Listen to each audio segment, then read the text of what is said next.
Hi, I'm Tyler, and welcome to JS Cinema Productions. In this episode, we're talking about the Tilta seamless focus rings.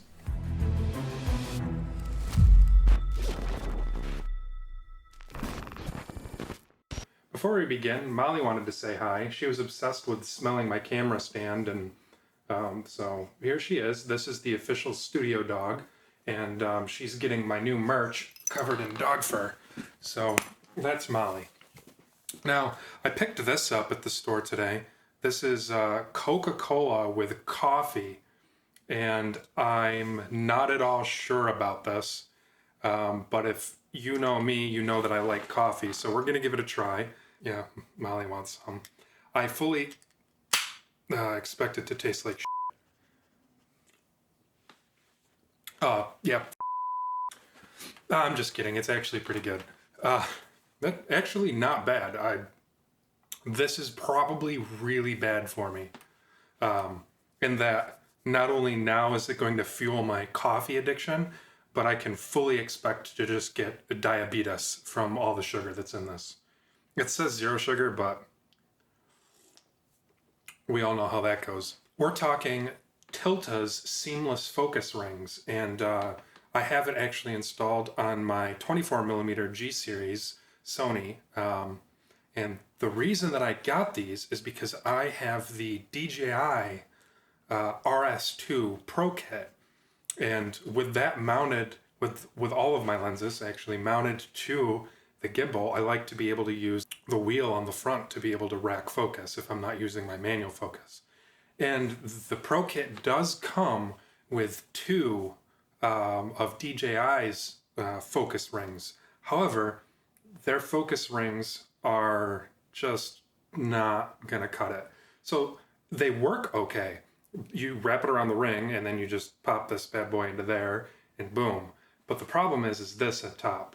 This right here, especially if you have a lens that doesn't have hard stops, this will just keep spinning and it'll hit the focus motor and it'll actually pull it off. So we're throwing that out. Molly's gonna go get it. Actually, I'm not throwing it out. It'll be handy in an emergency. Make sure Molly doesn't eat it.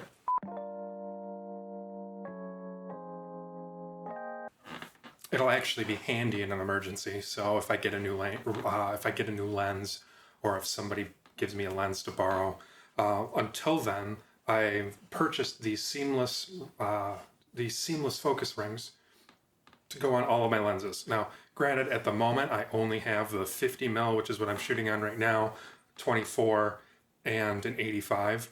And yesterday, I just realized that Sony actually does make a G series 85mm, and I just have the FE. I wish I knew that when I bought it because I'm new to this. Give me a break.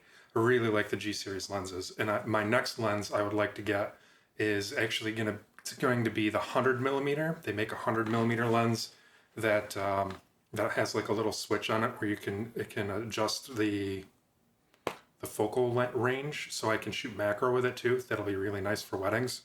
And then I really want the new 35mm.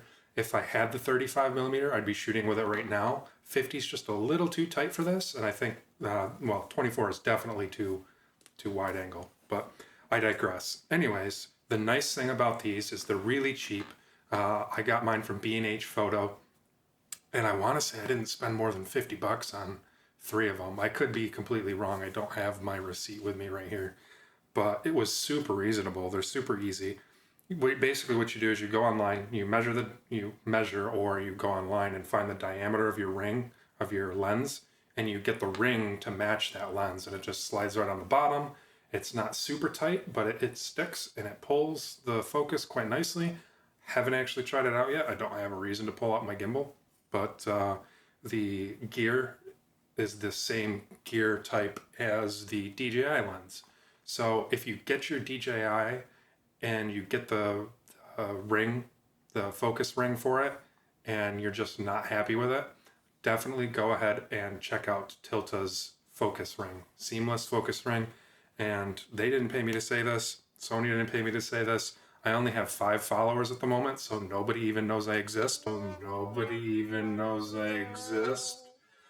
But I'm putting this out there for you anyways. And I'm gonna go finish my Coca-Cola coffee and make hot dogs for dinner.